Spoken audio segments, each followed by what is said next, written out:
Dunyoning rivojlangan mamlakatlarida pulli avtoturargohlar mavjud. Lekin bir jihatiga e'tibor berishga. Ana shu avtoturargohlarda narx masalasi aholi daromadlariga mos bo'lish kerak. Nuqta, bo'ldi. Qo'shni davlatlarimizda ham baribir 3,5 ming 4 ming atrofida ekan. Yo'q, 2,5 ming. Uni men kamaytirib aytaman. 2,5 ming.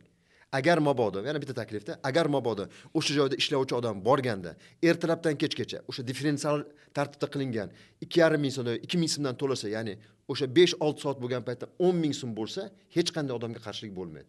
Rozi bo'ladi. Hududlarni o'rgandim. Toshkent shahrining deyarli hamma ko'chalar kesimida o'rgandim. Qaysidir keraksiz joylarda endi qo'shtirnoq ichi deyapman, keraksiz joyda xuddi yosh bola o'ynaganday chizib qo'ygan. Isbotini beraman, agar mabodo talab kerak bo'lsa. Mana Qo'yliq, yangi Qo'yliq ko'chalari. Xuddi o'ynaganday chizib qo'ygan. 2 dona chizgan, 3 dona chizgan. Bo'ldi, boshqa yo'q. Nima uchun poytaxt shahrida tekislangan, chiroyli chizib qo'yilgan. Eng muhim joyini esdan aytaman. Toshkent shahrining asosiy markazlarida joylashgan ijtimoiy obyektlar masalasi bor. Masalan, kutubxona, Alisher Navoiy kutubxonasi. O'zim sanadim. Bir tarafda 100 bitta, bir tarafda 60 tadan ortiq chizgilar bor. Ular orasida nogiron uchun faqatgina bitta yoki ikkita belgi bor. G'alati va tushunmovchilik emasmi bu?